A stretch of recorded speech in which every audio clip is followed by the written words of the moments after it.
বন্ধে দুর্গত দ্বন্দ্বং ভক্তবৃন্দ সহনীতম শ্রী চৈতন্য প্রভুং বন্দে নিত্যানন্দ সহজিতম শ্রী নন্দনন্দনং বন্দে রাধিকা চরণোদয় গোপীজন সমাযুক্তং বৃন্দাবন মনোহর কৃষ্ণায় গোপীনাথায় মদন মোহনায় চ মদিষা প্রাণনাথায় গোবিন্দায় নমো নমঃ। কৃষ্ণায় বাসুদেবায় দেবকী নন্দনায় চ নন্দ গোপকুমারায় গোবিন্দায় নমো নমঃ। নারায়ণ নমস্কৃত্য নরং চৈব নরোত্তমং দেবীং সরস্বতীং ব্যাসং তত জয় মুদীরয়ে। তমাদি দেবং করুণা নিধনং তমাল বরণং সুহিত অবতরং অপার সংসার সমুদ্র সেতু ভজাময় ভগবত স্বরূপম ভজাময় ভগবত স্বরূপম।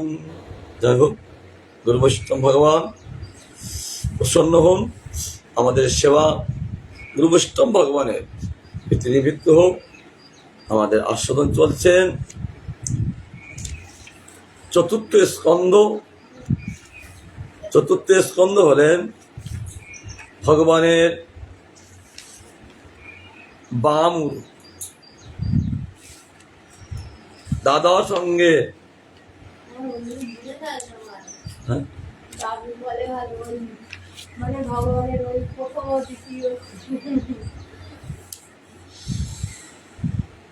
আমাদের আস্বাদন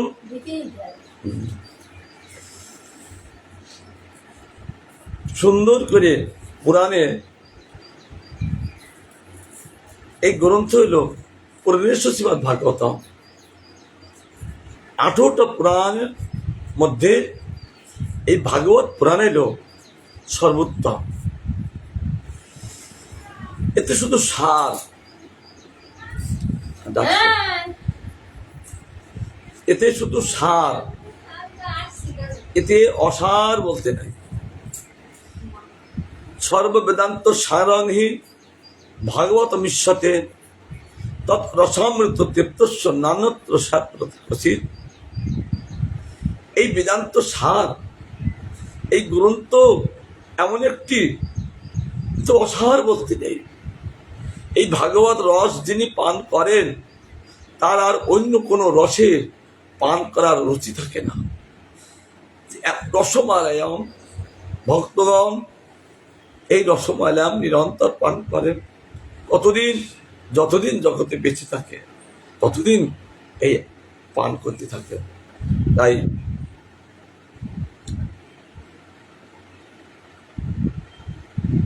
এই চতুর্থ স্কন্ধে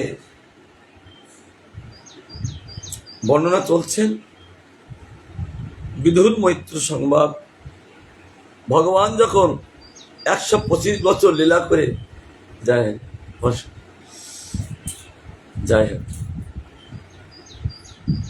গোবিন্দ, ভগবান যখন 125 বছর লীলা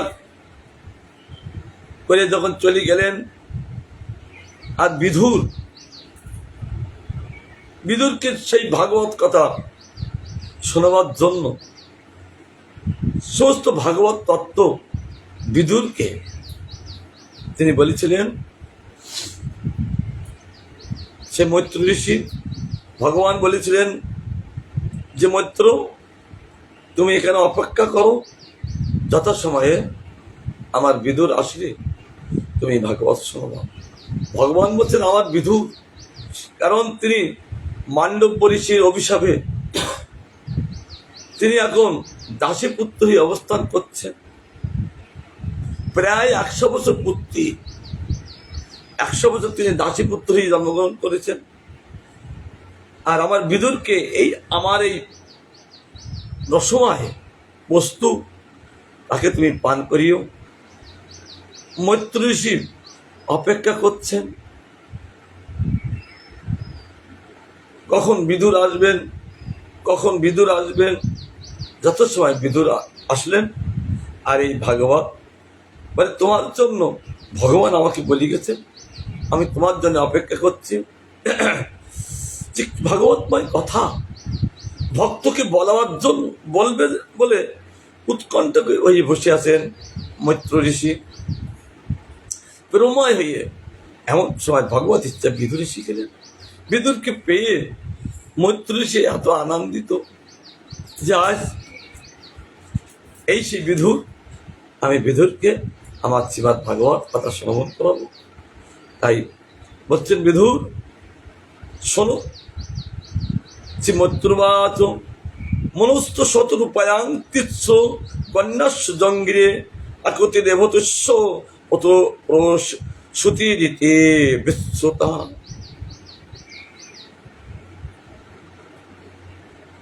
বলছেন, এই বিধুর মনু শতরূপা হইতে 3 কন্যা এবং 2 পুত্র ভগবতের কৃপায় তারা লাভ করলেন। 2 পুত্রকে পরিব্রত উত্তানপাদ, 3 কন্যাকে আকতি, দেবতী, প্রসূতি। আকতিকে বিবাহ দিলেন রুচির হাতে, দেবতীকে বিবাহ দিলেন কদ্দম ঋষির হাতে, আর প্রসূতিকে বিবাহ দিলেন সে হরিদ্বারে পনখলে দক্ষ মহারাজের হাতে দিলেন।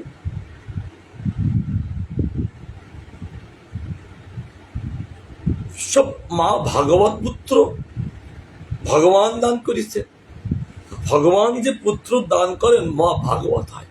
কি পুত্র কি কন্যা, ও ভাগবত আমার একটা রসমালয়। কি পুত্র কি কন্যা।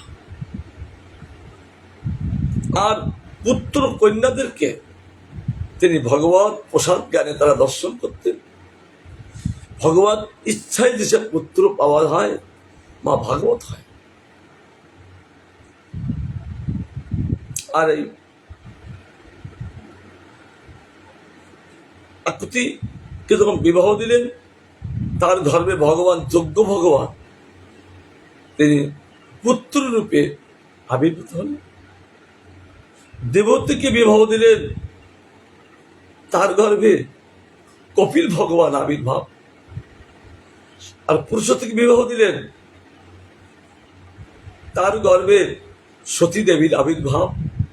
আর মাধবকে তিনি জামাই করেছেন। ও এই কন্যাদের সৌভাগ্য দর্শন করে এই শতরূপা মনু আর বলছেন, আমরা হলাম বাবা মা। তারা ভগবানকে পুত্র রূপে, আর আমার ছোট মেয়ে মাধবকে জামাই রূপে পেয়েছেন, যেহেতু সতীর কে বিবাহ দিলেন। তাহলে আমরা কি পেলাম? আমরা ভগবানকে পুত্র রূপে লাভ করতে পেলাম না। জয় হোক। তাহলে আমরা লাভ করবো। তার জন্যে এই শতরূপা আর মনু নৈমিষারণ্যে যে 60,000 বছর তপস্যা করলে, এই নাম বলাচ্ছে 12,000 বছর তপস্যা করলে। কি ঝড়, কি বৃষ্টি, কি গরম, কি জগতের উৎপাত, কি ক্ষুধা, কি তৃষ্ণা জয় করিয়ে তারা এক ধ্যানে ওই স্বামী স্ত্রী 2 জন ভগবত আরাধনা করছে। 1-2 বছর ভগবানের পিতামাতা হতে গেলে কি পরিশ্রম। দেখো, দেবকী বসুদেব তাদের কারাগারে বন্দী। ভগবান যেখানে আবির্ভূত হলেন তাদের কারাগারে থাকতে হবে। এ কেমন ভাষা? ভগবান যার গিরি আবির্ভূত হলেন কারাগারে থাকবেন কেন? তিনি মুক্ত করতে পারেন। বলছেন, সে তো পারি, সব মুক্ত করতে পারি, কিন্তু আমি যখন নররূপে লীলা করছি, নরের যে ব্যবহারগুলো জগতে প্রকাশিত করে, আমি আশ্রয় করে আমি সে লীলা করছি। যে নরলীলা, নরের যে ভাব, যে স্বভাব, ভগবান সেই প্রকাশিত করে লীলা করে চলেছে। তাদের ভাব সিদ্ধ দশায় আত্মীয় উৎকণ্ঠা ভরে গেছেন, কখন সে ভগবানকে দর্শন পাবো। এমন সময় মধ্যাহ্নকালে ভগবান তাদের দুইজনের সামনে আবির্ভূত হলেন। আবির্ভূত হয়ে ভগবানকে দেখে 12,000 বছর যে তপস্যা করলেন, কি কষ্ট, আর সব কষ্ট দূরীভূত হয়ে গেল। ভগবানকে দেখলে জগতের যত ঝঞ্ঝাট সব দূরীভূত হয়ে যান। তখন ভগবানকে স্তুতি করতে লাগলেন। ভগবান বলছে, কি ব্যাপার শতরূপা, মনু, তোমাদের তো আমি মা ভাগবত পুত্র দান করেছি, তা তোমাদের আবার তপস্যা কেন? ভগবান, সে তো আমার কন্যাকে দান করেছেন, আমার পুত্রকে আমি হয়েছে, কিন্তু আমার কি হয়েছে? যাই হোক, আমার কিছু হয়েছে বলুন। ভক্ত ভগবানের সাথে কথা বলেন যে আপনি আমার কি হয়েছে, আমার কন্যাদের হয়েছে, পুত্রদের হয়েছে, তাই আমি আমার কিছু হলেন না। এই জন্য আপনাকে পুত্ররূপে পাওয়ার জন্য আমি এই তপস্যা করছি। ভগবান বলছেন, ঠিক আছে, আমার তপস্যা যারা করে, তপস্যা কাকে বলেন? কষ্ট সহ্য করে অপ্রাপ্ত বস্তু প্রাপ্ত নাম তপস্যা। সহজে তাকে প্রাপ্ত হওয়া যায় না, সেই প্রাপ্ত বস্তু লাভ করলে তপস্যা। তপস্যা বন্ধ, আর তারা সেই অপ্রাপ্ত বস্তু লাভ করে নিরন্তর সেই প্রাপ্ত বস্তুর সেবা করতে লাগলেন। ঠিক আছে, সত্য যুগে এখন তোমরা দুজন হবে কৌশল্যা, দশরথ, আমি তোমার পুত্র হবকে রাম। খুশি তো? হ্যাঁ। তার দাপর যুগে হবেন, ত্রেতা যুগে, তার দাপর যুগে হবেন না, আবার দাপর যুগে হতে হবে। হ্যাঁ। ভক্ত কেমন দেখেছ, রসলময় ভক্ত। বলতে আমার আবার দাপর যুগেতে হতে, হ্যাঁ দাপর যুগে হতে হবে। তখন বলছেন, ঠিক আছে, তাহলে তোমরা দুজন হবে দেবকী বসুদেব, আমি তোমার পুত্র হব বাসুদেব। খুশি তো? হ্যাঁ। তবে ভগবান কলিযুগে কিছু হবেন না। কিরকম ভক্ত দেখেছে, তা কলিযুগে কিছু হবে না। বলছে, ঠিক আছে, তোমাদের যখন এত ইচ্ছা, আমি তোমাদের কলিযুগে তোমাদেরও পুত্র হব। কে এখনো পুত্র হয়নি, হবেন। হ্যাঁ, সে পুত্র এখনো হবেন। তোমরা দুজন হবে বিষ্ণুর দশা, সুমতি, আর তোমাদের থেকে আমি আবার আবির্ভূত হব। আমার নাম হবে কল্কি ভগবান। ঠিক আছে তো? হ্যাঁ। এই বলে ভগবান অন্তর্ধ্যান, তারা পরমানন্দে ভাসতে লাগবে। আজ পুত্রকে তারা কয় যুগে? 3 যুগে লাভ করবে। প্রথম হলেন ত্রেতা যুগে, কে? ত্রেতা যুগ হলেন দশরথ রূপে লাভ করবেন। দাপর যুগে বাসুদেব ভগবান রূপে লাভ করবেন। আর কলি যুগে তিনি কলকে ভগবান রূপে তিনি লাভ করবেন। আহা, চিত্ত ভরিয়ে গেলেন, আনন্দ ভাসতে লাগলেন।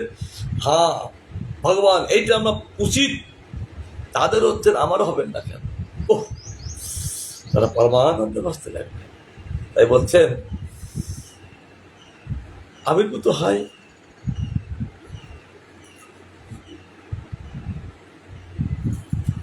এখন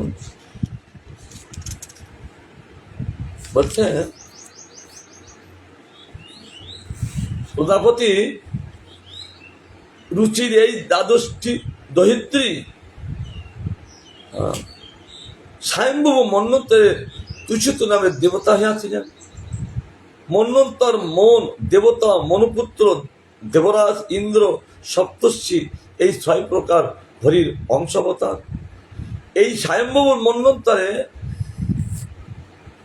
যে সাম্য মনু তুষিত দেবতা ও মরিচি প্রমুখ সপ্তর্ষি বিষ্ণুর অংশবতার যোগ্য তিনি সুরপতি ইন্দ্র এবং প্রিব্রত উত্তানপাত নামে মা তেজস্বী মনুপুত্র হইয়াছিলেন। তাদের পুত্র পৌত্র এবং দহিত্রীগণের দ্বারা উক্ত মন্বন্তরে ব্যাপ্ত ও পরিপালিত হইয়াছেন। অর্থাৎ বলছেন যে রুচির হাতে যখন তিনি বিবাহ দেবেন তখন তার থেকে দ্বাদশ দহিত্রী তারা প্রকাশিত হলেন। দহিত্রী মানে দেহের থেকে যে বস্তু প্রকাশ হন তাদেরকে বলে দহিত্রী, পুত্ররূপী। তারা কি হবেন? মন্বন্তর তুষিত নামে দেবতা হয়ে আছে হবেন। তারপর বলছেন সেখানে আবার ইন্দ্র হবে, সেখানে সপ্তঋষি হবেন, আবার ভগবান সেখানে ছয়প্রহর অবতার হবেন। তারপরে মরিচি প্রমুখ সপ্তঋষি বিষ্ণুর অংশ অবতার তারা হবেন, আর ভগবান তাকে সেখানে যজ্ঞরূপে সেখানে আমন্ত্রিত হবেন। তারপরে প্রিয়ব্রত মহারাজের তারা লাভ করবেন। প্রিয়ব্রত মহারাজ তিনি ভগবত পরায়ণ নিরন্তর তিনি ভগবত আরাধনা করেন। তিনি কিন্তু বিবাহ করতে চাননি, উত্তানপাত বিবাহ করলেন, তিনি কিন্তু বিবাহ করতে চাননি। কিন্তু বাবা বলছেন ছেলে খোকা তুই বিবাহ কর। না, আমি জগৎ বুঝেছি, আমি বিবাহ করব না। বাবার কথা তো শুনলেন না। তখন তিনি মনুর মহারাজের বাবা এলেন ব্রহ্মা। ব্রহ্মাকে বললেন, ব্রহ্মা শুধু বললেন না, ব্রহ্মাকে নিয়ে এসে বলছেন দাদু তুমি বিবাহ করো। দেখছেন বাবার কথা শুনলাম না, দাদুর কথা কি করে ফেলতে পারি। তিনি জানলেন এটা তো ভগবত ইচ্ছা। তারপর তিনি রাজি হলেন। আর প্রিয়ব্রত মহারাজের দ্বারা এই পঞ্চমী স্কন্ধে আমরা লাভ করব। তার অপূর্ব তার বর্ণনা করেছেন যে তিনি এই পৃথিবীকে সমতল করতে চেয়েছিলেন। কত প্রভাব, যেহেতু ভগবত পুত্র তিনি পারে, তিনি পৃথিবীকে সমতল করতে চেয়েছিলেন। কি পর্বত কেটে একাকার করতে চেয়েছিলেন। কেন? লোকালয়ে পর্বত রাখবো না, একাকার করে দেবো। সূর্য উদয় হবে, সব দিক কি হবে? আলোকিত হবে। করতে যাচ্ছেন এমন সময় ব্রহ্মা বললেন যে প্রিয়ব্রত করতে যেও না, ভগবানের বিধান। কারণ জীব সবসময় কর্ম করতে পারবে না, পারবে। তার জন্য বিশ্বের প্রয়োজন, রাত্রির প্রয়োজন। রাত না হলে এটাই সারাদিন পরিশ্রম করতে মানুষ টেনশনে হাই প্রেশারি হয়। আর যদি আর সারা রাত যদি আবার ডিউটি করে তারা বিশ্রাম করবে কখন? কারণ ইন্দ্রিয়গুলো বিশ্রামের প্রয়োজন আছে। তার জন্য তিনি মানা করলেন, আর তিনি আর সে কার্য করলেন না। এত প্রভাবশালী তিনি ছুটিতে তার রথের চাকায় বলছেন, তার রথের চাকায় 7টা নদী, সমুদ্র, 7টা পর্বত হয়ে গেছে। এই গ্রন্থ মধ্যে পাবো 7টা পর্বত, হ্যাঁ, 7টা দ্বীপ আর 7টা সমুদ্র। একই রথের চাকা তিনি যখন চলেছে, পৃথিবী চলেছে। আর পৃথিবীর যেখানে যেখানে তিনি চলেছেন আর মাটি সরিয়ে দিয়ে দ্বীপ হয়ে গেলেন আর সাগরে পরিণত হলেন। এই জন্য এই পৃথিবীর মধ্যে 7 সাগর আর 7 দ্বীপ। দ্বীপের নাম কি? পলক্ষ দ্বীপ, শালমলে দ্বীপ। আমরা যেখানে বসে আছি এই দ্বীপের নাম হলো জম্বুদ্বীপ। আর আরো 4টে দ্বীপ আছেন, বলেন পুষ্কর দ্বীপ, শাক দ্বীপ, করঞ্চ দ্বীপ আর কুশদ্বীপ, এই 7টি দ্বীপ হয়ে গেলেন, 7টা সাগর হয়ে গেলেন এই পৃথিবীতে মহারাজের দ্বারা। তাই বলছেন যে তাদের সন্তান সন্ততিতে এই জগৎ বিশ্ব ভরে গিয়েছিলেন। আমরা এই মনু থেকে আমরা এই দেহ পেয়েছি বলে আমাদের সকলকে কি বলে বলতো? মানব। এই মনু থেকে এই দেহটা আমরা লাভ করছি পরম্পরায়, তার জন্য এই দেহটা বলে কি মানব।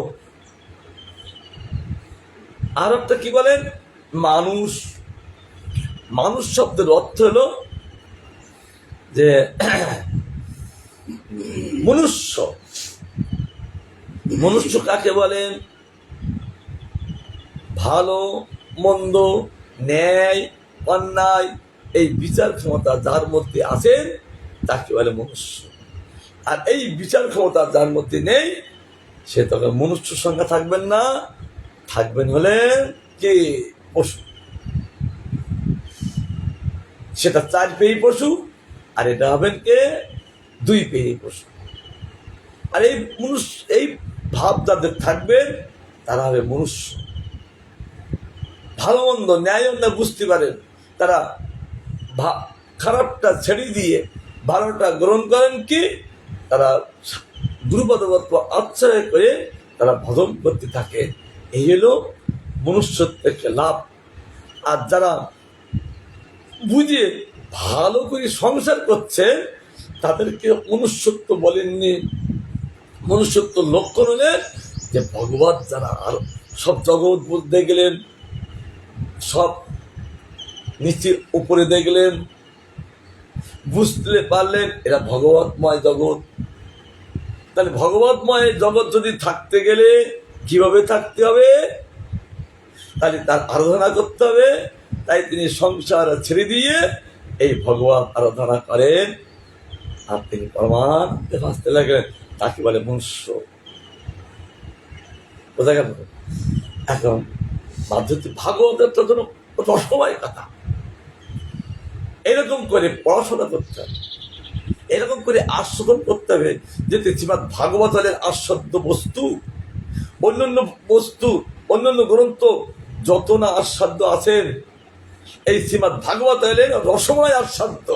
যাই শ্রীমৎ ভাগবত কি অন্তরটা ভরে যায়। এখন বসো, আমার কাছে ফটকে উঠবে না। আবার বলছেন যে মৈত্র ঋষি বলছেন বিধুর, এই ভাগবত ব্যাখ্যা যখন মৈত্র ঋষি করছেন পরমানন্দে ভাসতে লাগবে। যার মুখে এই রসময় কথা, যার মুখে একবার আস্বাদন পায় পরমানন্দে ভাসতে লাগবে। আর এমন একজন শ্রোতা বিধুর, সেও পরমানন্দে ভাসতে লাগলেন। শ্রোতা বক্তা দুজনই মহাভাগবত, আর পরমানন্দে তারা এই রস আস্বাদন করতে লাগলেন। বলছেন দেবহূতি তাত কাদ্য মায়াত্ম জাংমনু তার সম্বন্ধী চ্যুত প্রয়াং ভবতা গতত মম। বৎস বিধু, মৈত্র ঋষি বলছেন বিধুরকে বৎস কেন? তার শ্রবণ দর্শন করিয়ে পরমানন্দে ভাসতে লাগলে। বলে এই প্রকৃতি শ্রোতা যে বক্তার মুক্তে ভাগবত কথা শুনে সে পরমানন্দে ভাসতে লাগলে। কিন্তু যারা এদিক ওদিক তাকাচ্ছে কিচ্ছু লাভ করতে পারবে না। এক ধ্যানে থাকতে হবে, তবে ওই আস্বাদন হবে। চুল করছে, এ করছে, এই করলি তারা চঞ্চল, এই করলি চঞ্চল, কিন্তু এই রস আস্বাদন করতে পারবে না। আর বিধুর কোন দেহ চঞ্চল নাই, আর পরমানন্দে ওই মৈত্র ঋষির কাছ থেকে ভাগবত আস্বাদন করতে লাগলে। তাই তাকে দর্শক করে মৈত্র ঋষি বলছেন বৎস বিধু। বৎস মানে কি? পুত্র। তা মৈত্র ঋষির কি পুত্র তিনি? আর ইনি গুরু, যেহেতু ভাগবত বলছেন। আর যিনি শুনছেন শিষ্য তুল্য, তার শিষ্য হয় কে? পুত্র, তাই তো। তাই বলছেন হে বৎস বিধু, মনু স্বীয় মধ্যম কন্যা দেবতীকে মহর্ষি কদ্যমের হস্তে সমর্পণ করেন। তাদের সম্বন্ধে আমি সবিস্তারে বলিতেছিলাম। আপনি আবার বলছে আপনি ইয়া সমস্ত শ্রবণ করে আছেন, বলিয়াছিলাম। এখন তোমার কাছে তার আর একটা কন্যার কথা আমি তোকে ব্যাখ্যা করব, তুমি সুন্দর করে তুমি শোনো। বলছেন আপনি বলুন, আপনি আমাকে যে রসময় পান করাচ্ছেন, আপনি যত ইচ্ছা আমাকে পান করান, জয় হোক। এরকম বসে বসে আস্বাদন করতে হয়। জগতের আছে কি এই বস্তু আস্বাদন। এখন বলছেন যে দশায় ব্রহ্মপুত্রায় প্রসূতিং ভগবান মনু রাজৎকৃত স্বর্গ ইস্তে লোকাং বিতত মহান।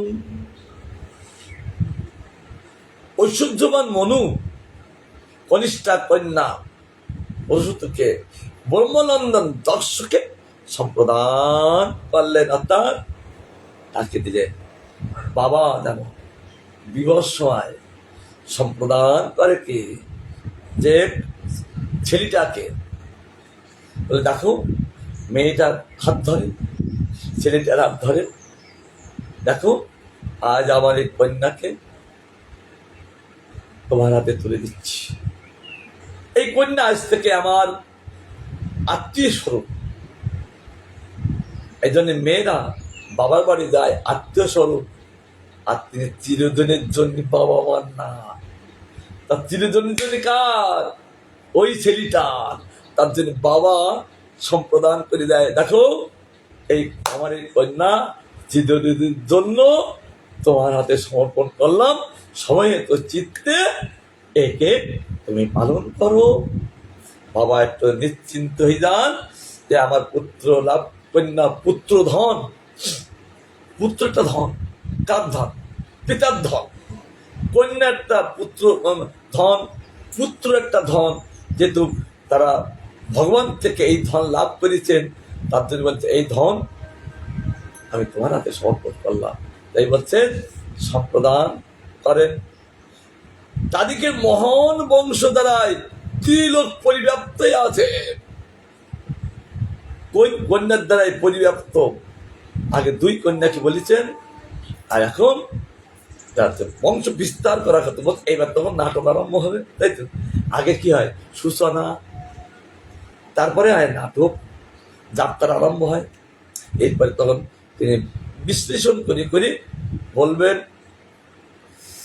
বলছেন তাদেরকে মহান বংশ দ্বারায় ত্রিলোক পরিব্যাপ্ত আছে। সেই প্রসূতির থেকে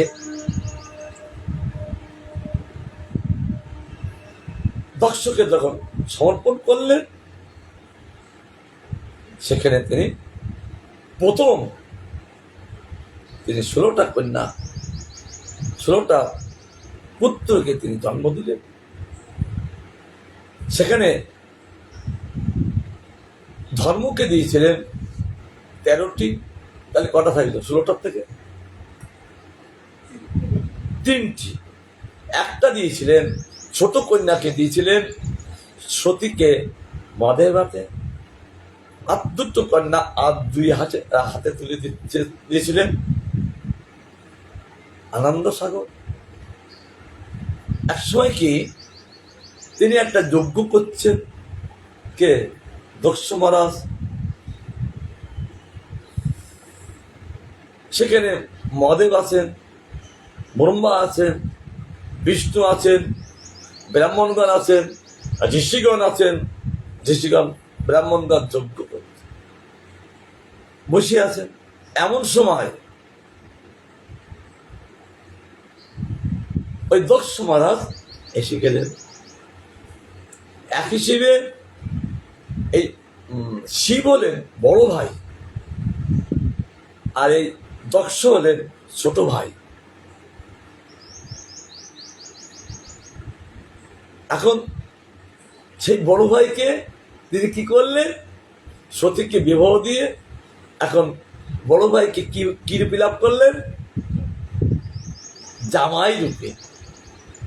এখন উনি শ্বশুর সেজেছেন, এটা তো বাহ্য অন্তত মহাদেব বড়। কিন্তু দক্ষের কাজ হইল আমি এখন শ্বশুর, তাহলে জামাই এখন কি করবে, আমাকে প্রণাম করবে। এই জাগতিক বিচার। মহাদেব দক্ষ মহারাজ যখন আসলেন আর তিনি বিষ্ণুকে প্রণাম করলেন, পিতাকে প্রণাম করলেন কে, এই দক্ষ পিতাকে প্রণাম করলেন, অর্থাৎ ব্রহ্মাকে প্রণাম করলেন। এইবার সতী কেন, দক্ষ মহারাজ ভালো দৃশ্য প্রণাম করলেন। এবার সঙ্গে যে আর একজন আছেন ব্রহ্মা বিষ্ণু মহেশ্বর, দুজনকে প্রণাম করলেন, কিন্তু তিনি মহাদেবকে প্রণাম করলেন না। কারণ তিনি আমার জামাই, আমার শ্বশুর, আমি উপরে মহলে বসে আছি। কারণ আমি শ্বশুর পর্যায়ে, মানে আমি একদম হাইরাঙ্গে আছি, শিব দণ্ড অত্যান্ত। তথাপি মহাদেব তিনি শ্বশুরকে এরকম হাত ধরে তাকে প্রণাম করেছেন। এইবার দক্ষের এলো কি, দক্ষ শব্দের অর্থ হলো ক্রোধী, তার মধ্যে ক্ষমা থাকে না। দক্ষের শব্দ হলো ক্রোধী শব্দ, তেজ কি তার, তাই তো। এখন জামাই আমাকে প্রণাম করলো না কেন, কেন প্রণাম করলো, শাস্ত্রের মতো কেন তোমার করবে, সে বড় ভাই এবার ভগবান, আর তুমি তো ভগবান না, তাই তো। মহাদেব একজন ভগবান, ভগবানেই তিনি ব্রহ্মা রূপে, বিষ্ণু রূপে, আরে মহাদেব রূপে তিনি অবস্থান করছেন জগতে এসে। তিনজনের দ্বারাই কার্য, জগতের কার্য করাচ্ছেন, একজনের দ্বারা সৃষ্টি করাচ্ছেন, একজনের দ্বারা পালন করাচ্ছেন, আর একজনের দ্বারাই সংহার করাচ্ছেন। ভগবানই তা মহাদেব ভগবান। কিন্তু এই জাগতিক লোক কি করে, যে যাই হোক না কেন সে আমার এখন কে, আমার জামাই, অর্থাৎ আমি এখন শ্বশুর। আর শ্বশুরদের মধ্যে থেকে একটা অসুর ভাব, এই জন্য তার গণ্ডগোলেই গেল। তিনি সাধুগণ কিন্তু বাহ্য নিয়ে চলে না, তারা অন্তরিত নিয়ে চলে। কেন, তারা ভাগবতময়, আত্মদর্শন করে।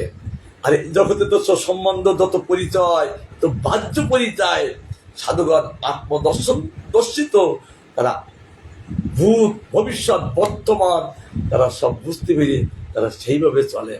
কিন্তু যারা মায়ায় মোহিত তারা তো কিছু বুঝতে পারেন না, বুঝতে না পেরে শ্রীবিষ্ণুর অপরাধ করলেন।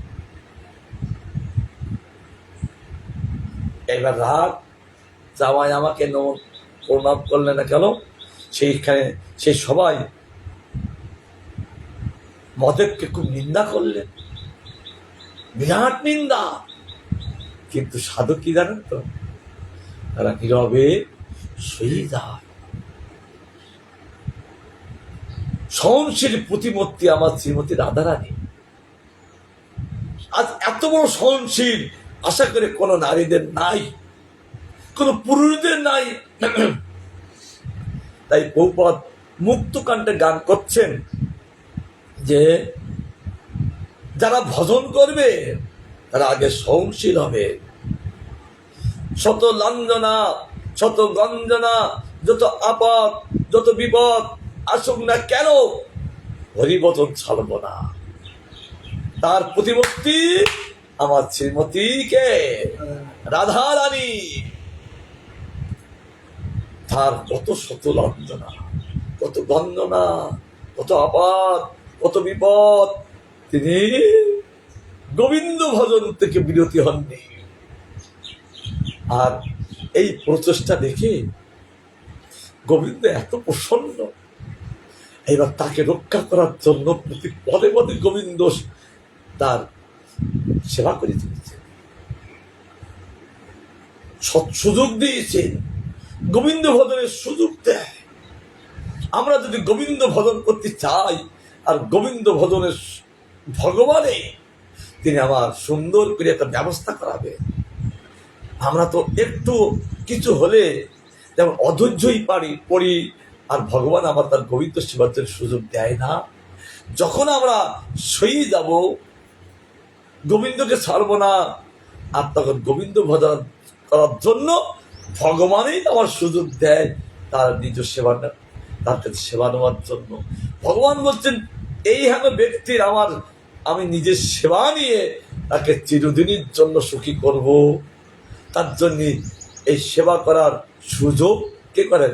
ভগবানে করার। কি রসময় কথা! তিনি রসময়, তিনি আনন্দ সাগর ভাসতে লাগলেন।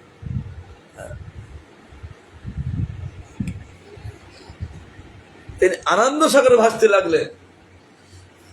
আর এই জন্য মহাদেব যেহেতু ভগবান, তিনি দক্ষের কথা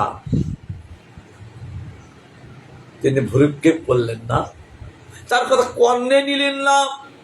কিন্তু অন্য লোক হলে কি, আর যেমন শ্বশুর বাড়ি বলতো না, আর শ্বশুর আমাকে যা অপমান করলো, তুই যাস যা। কে বলতেন? তার স্ত্রীকে বলতেন আমি কোনোদিন যাব না। আমার সর্বসমক্ষে আমাকে কি করেছেন? নিন্দা করেছেন। এই জগতে মেয়ে হইলে বলি বসত, এই জগতে জামাই হইল বলি বসত। এত জামাই না, জামাই হলে বলবেন না পুরুষ জামার মর্যাদা আমার মদের তিনি জগতে শিক্ষাদান করেছেন। সব সয়ে গেলে সাধুর লক্ষণ হলো ছুঁয়ে যায়, আর অন্তরে তারা ভগবানকে বলতে থাকে ভগবান তো অজ্ঞ। অজ্ঞ কেন? কি করি অজ্ঞ? তার শ্বশুর অজ্ঞ বলে, হ্যাঁ ও শ্বশুর তো একটা অভিনয়, আমার শ্বশুর হয়েছে, কিন্তু আত্মতত্ত্বের অজ্ঞ। এই জন্য যারা বিজ্ঞ অজ্ঞের সঙ্গে কোনো তর্ক করে না। এক সাধু তিনি বিচারণ করছেন, একটা বয়স্ক লোক সাধুকে খুব উল্টো পাল্টা বলছে। তার কথায় কোনো ভ্রুক্ষেপ করছেন না, সে তার মতন বলে যাচ্ছেন, সাধুর মতন সাধু হরিনাম করে চলেছেন। একজন এসে বলছেন কি ব্যাপার, আজ আপনাকে যে এত উল্টো পাল্টা গালিগালা দিচ্ছেন, তা আপনি কিছু বলছেন না কেন? বলে কেন বলবো বলো, আমি তাকে কেন বলবো? কারণ সে তত্ত্বে অজ্ঞ। অজ্ঞ মানে কি? তত্ত্বে হচ্ছে না, সানাস না, তাহলে জোর দিতে ফুল সাউন্ড করে, ফুল সাউন্ড। সে তত্ত্বে অজ্ঞ, হ্যাঁ ফুল সাউন্ড, তত্ত্বে অজ্ঞ। কেন? ভাগবত তত্ত্ব তিনি জানেন না, তিনি বাইরের জগতের কথা তিনি জানেন, তার জন্য তত্ত্বে অজ্ঞ। অজ্ঞ মানে কি? বালক। বালকের কথা যেমন পিতামাতা কোনো কর্ণে নেয় না, হ্যাঁ বালকের কথা যেমন পিতামাতা কর্ণে নেয় না, তার কথা কিছু মনে করে না।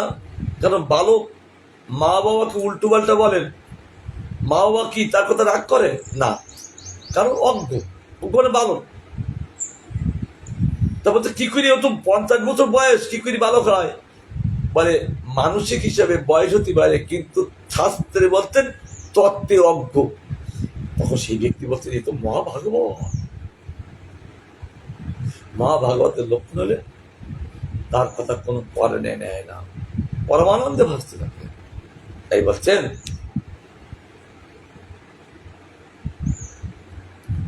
যা কদ্দম সুতা প্রক্তা নব ব্রহ্মশ্রী পত্নায় তাচাং প্রসূতি প্রসবানাং পচ্চামাং নিবোধ মে। মহর্ষি কদ্দমের এইবার বলে দিলেন। এইবার কদ্দমের অর্থাৎ দেবতীর থেকে তিনি জগতের তিনি বলতে লাগলেন, মহর্ষি কদ্দমের 9টি কন্যার কথা পূর্বে বলে আছি। তারা 9 জনে 9টি ব্রহ্মর্ষি পত্নী হয়েছিলেন।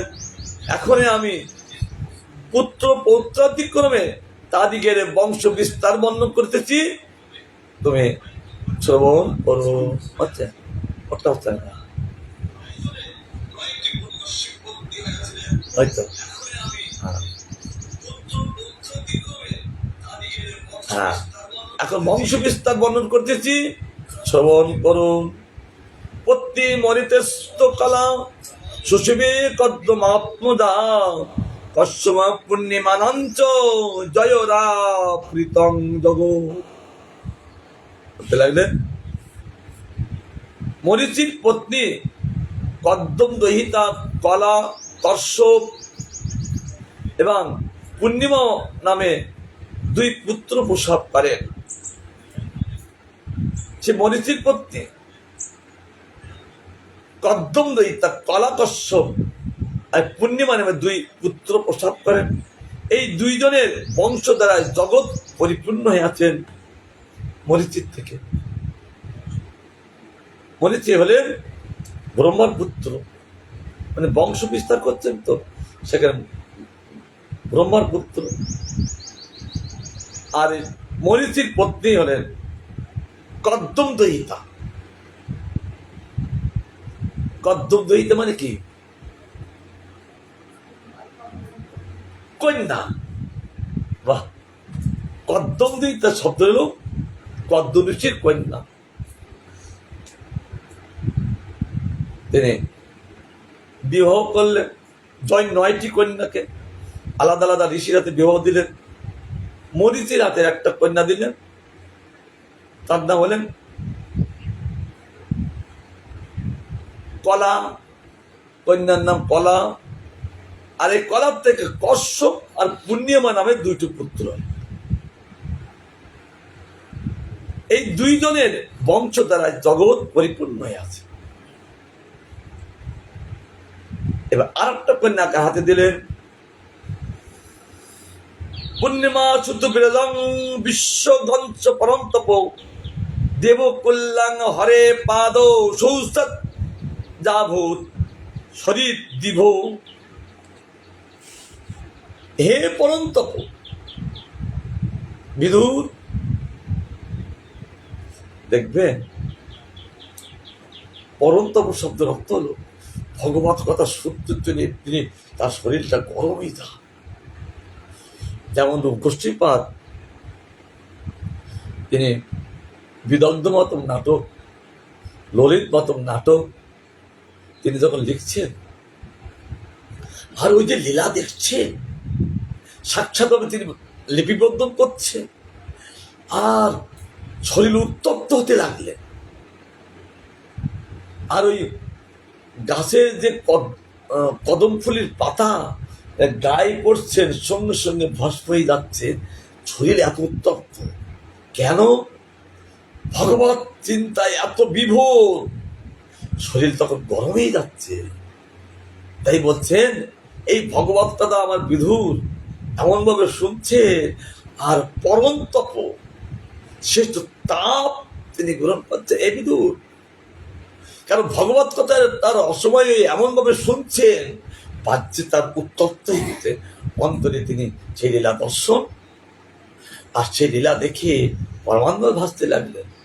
তখন তাকে দেখে মৈত্রী বলছেন, হে বিধুর, পূর্ণিমার 2 পুত্র বিরজ ও বিশ্বল, এই কশ্যপ আর পূর্ণিমা,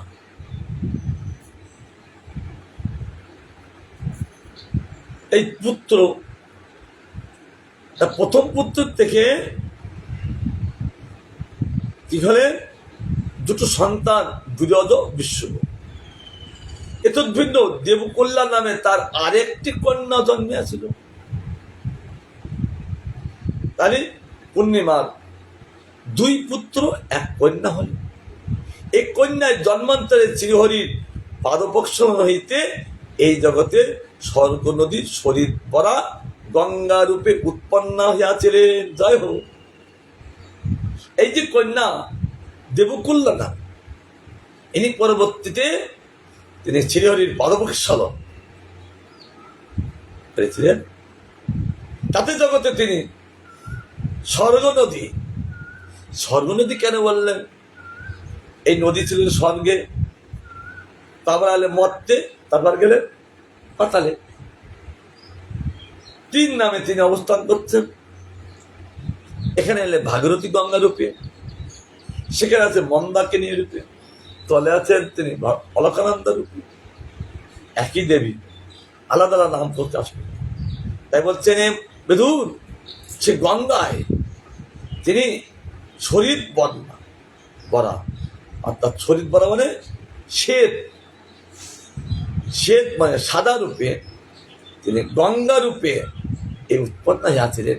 এই জন্য তাকে বলেন ভগবানের পাদদক্ষা, পদ থেকে এই গঙ্গার আবির্ভাব হয়েছিলেন। এই জন্য আমি মনে করি এইটা ভগবানের চরণামৃত। গঙ্গা যখন তখন আস্পন করবে, পান করবে, আমরা যখন ভগবানের অভিষেক করি, যে চরণামৃত বলি, অঙ্গ ধৌত জলের চরণামৃত অভিষেক করা হয়। তদ্রূপ আমি গঙ্গাকে মনে করি, আমি যখন পান করি ভগবানের চরণামৃত, যেহেতু তার পাদপ্রক্ষালন হইতে ভগবান যখন পাদপ্রক্ষালন করছিলেন, আর সেই সময় এই গঙ্গা দেবীর আবির্ভাব। তাহলে চরণামৃত না? যখনই তোমরা দেখবে যাবে ভগবত জ্ঞানে, চরণামৃত আর ভগবান তখন আলাদা না। ভগবান যখন সমস্ত পাপ তাপ দূরীভূত করতে পারেন, আর ভগবানের চরণামৃত তত শক্তি। এই জন্য আমাদের চৈতন্য মঠে আমাদের পরম গুরুদেব অত্রপতিতে লিখেছেন, অকাল মৃত্যরণাং সর্ববেদী বিনাশনং শ্রীকৃষ্ণ পাদতকাম পিত্ত শিশু ধারায়ম্মা। তার হঠাৎ মৃত্যু যা হচ্ছে, মৃত্যু বন্ধ করে দেয় কে? ওই ভগবানের চরণামৃত। অকাল মৃত্যরণাং এবং জগতের যত ব্যাধি বিনাশ করে দেয়, তাকে সুস্থ করে দেয়, ভগবত দেবের তৎপরতা করে দেয়। যাইছি ভগবানের চরণামৃত কি, যেমন ভগবান আর ভগবানের প্রসাদ। ভগবানকে দেখলেই যেমন ভক্তি লাভ হয়, তেমনি ভগবানের প্রসাদ দর্শন করলে সেই ভক্তি লাভ হয়। কারণ ভগবান আর ভগবানের প্রসাদ এক বস্তু। তাহলে আমাদের সেই জ্ঞান হচ্ছেন না কেন? যেহেতু আমরা অপরাধী আছি, তাই ভগবানকে আমরা আরাধনা করছি, কিন্তু ভগবত প্রসাদ যে এক, এইটা আমরা কি করি? ভগবান তো ভোগ দিচ্ছি, তথাপি আমরা এক করতে পারছি না। তার জন্য প্রসাদ পেয়েও আমাদের বেরিয়ে যাচ্ছেন না কেন? ওই প্রসাদটা বলতে বটে, কিন্তু সাধারণ ভাব চলে আসছে। তার জন্য এই প্রসাদের ক্রিয়া থেকেও আমরা তার ক্রিয়াটা উপলব্ধি করতে পারছি না। আর যখন ভগবান আর ভগবানের প্রসাদ এক জ্ঞান হবে, তখন সেও প্রেম ভক্তি লাভ করবেন ভগবান প্রসাদ। দেখিয়েছেন না, শাস্ত্রে দেখিয়েছেন, নারদ মুনি তিনি বৈকুণ্ঠে গিয়েছিলেন, ভগবানকে দর্শন করে পরমানন্দে ভাসতে লাগলেন। আর ভগবান বলছেন, আমাকে দেখি পরমানন্দে ভাসছে, তাহলে একে আমি দিয়ে আরো নাচাবো। তখন ভগবান একটু প্রসাদ দিলেন, আর প্রসাদ পেয়ে নারদ মুনি নাচতে লাগলেন। তাহলে বোঝা যাচ্ছে কি, ভগবানের প্রসাদ যেমন পরমানন্দ লাভ হয়, ভগবানকে দেখলে যেমন পরমানন্দ লাভ হয়, ভগবান বলছেন আমার প্রসাদ পেলেও এরকম পরমানন্দ লাভ হয়। প্রসাদ পেয়ে নাচতে লাগলেন। এমন সময় নাচতে নাচতে কোথায় আসলেন? ওই তো বস, এত সুন্দর রসময় দিচ্ছি, হ্যাঁ, তাহলে অরুচি আছে। কালকে বলছিলাম না, ওই খালু এরা অরুচির লোক। এত সুন্দর রসময়ের কথা শুনিয়ে দাঁড়ানো, এরা চোখ বুঝায়, তার মানে অরুচি লক্ষণ। আমার বিধুরকে চোখ বুঝাচ্ছেন? বলো, এখানে মধ্যে হে পরন্তব, এ বৎস, তাকে দেখে তিনি বৎস পুত্র জ্ঞান করলেন। বিদুর ঘুমাচ্ছে, তার রসময় দর্শন করিয়ে, তার মানে বিদুরীর কি হচ্ছে, আস্বাদন হচ্ছে। আর তোমাদের তো আস্বাদন হচ্ছে না বলে ঘুম আসছে। আর যখনই এই বস্তু আস্বাদন হবে, তখন শুধু কাল দেওয়া বলছে না, আর একটু বলুন, আমাকে বলছিল না, আমার আর একটু বলুন, তখন রুচি হবে। সামনে ভক্তরা শুধু বলছেন, মহারাজ আর একটু বলুন, আপনি এত সুন্দর পরিবেশন করছেন, আর একটু পরিবেশন করুন, এরকম রুচি হবে। এই জন্য বিধুরীর এত রুচি, তিনি আবার শুধু পান করা, আবার এইসব কথাগুলো সুখদেব গোস্বামী পাদ যখন পরীক্ষিতে পান করাচ্ছেন, আর পরীক্ষিত মহারাজ তিনি শুধু পান করে চলেছেন। এক সময় আমার সুখদেব গোস্বামী পাদ সেই সুকত্তলায় ভাগবত হচ্ছেন, আর তিনি ভাগবত শুনছেন।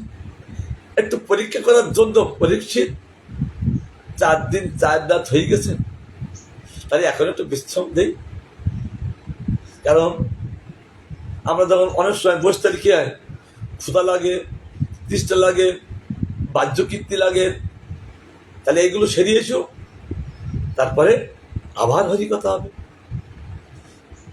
পরীক্ষিত মহারাজ কি বললেন, নৈষাতি দুঃসম্মান ত্যাক্তমপি বাধতে বিবর্তন্তম মুখভূতম হরিকথামৃত। না গুরুদেব, আমার তৃষ্ণা আমাকে কোনো উদ্বেগ দিচ্ছে না, আমার ক্ষুধা তৃষ্ণা উদ্বেগ দিচ্ছেন না, আর আমার মন চঞ্চল হচ্ছেন না, আমার শরীরে কোনো উদ্বেগ নেই। আপনি আমাকে যে রসময় পান করছে, আর এই জগতের যত উদ্বেগ আমাকে নষ্ট করে দিয়েছে। ও এত মাধুর্যময় হয়ে যাচ্ছে পরীক্ষিত মহারাজ। আর কেন, সুখদেব গোস্বামী মহারাজ জিজ্ঞাসা করছে, কেন তোমার এইরকম উদয় হলো? ওই যে মুখভূতচ্যুতাম, আপনার মুখ থেকে হরি কথামৃত যে আসছে, আর আমি সেই হরি লীলা কথা আমি কেবল পান করেছি, আর এই পান করার সঙ্গে সঙ্গে এই জগতের কোনো বস্তু আমাকে কোনো উদ্বেগ দিচ্ছে না। আর পরীক্ষিত মহারাজকে এরকম ভাষা শুনে, আর সুখদেব গোস্বামী মহারাজ বলছেন, সাধু সাধু সাধু, কত লোক, কারণ সেখানে 60,000 ঋষি আছেন, তাদেরকে সাধু বললেন না, তারা চঞ্চল হয়ে গেছেন। আর ইনি অচঞ্চল স্থিত হয়ে তিনি হরিকথা রসম পান করছেন, আর তার কথা শুনে তিনি সাধু সাধু বলে প্রশংসা করেছিলেন। আবার গুরু বৈষ্ণবের করোনা হলে আমরা আবার আস্বাদন করব, তিনি প্রসন্ন হন। আমার গুরুদেবের সেবা, যে যেখানে থাকো না কেন, ভগবানের জন্য সেবা করতে হবে। এই একটা ভগবানের হরি কথা বলি ভগবানের সেবা, হরি কীর্তন করি ভগবানের সেবা, তবে ভগবানের প্রসন্নতা আসবে আপন ইচ্ছায়, কি রূপে, আশীর্বাদ রূপে। ভগবান কথা শ্রবণ করে একটা সেবা। কালকে আমি বলছিলাম, কি বলছে, ভগবত কথা পরিবেশন করি সেবা না, ওই শ্রবণ করি সেবা। এই অন্তরে এই ভাবনা থাকবে যে আমি ভগবত কথা শুনতে বসেছি, এই ভগবত কথা শ্রবণ করে আমার গোবিন্দকে সুখী করব, অন্তরে এই ভাবনা থাকবে। তবে শ্রোতা বক্তা উভয় ভগবত সেবক হয়ে নিত্যকাল তারা সেবা করবেন। কৃষ্ণায় বাসুদেবায় হরয়ে পরমাত্মনে প্রণত ক্লেশ নাশায় গোবিন্দায় নমো নমঃ।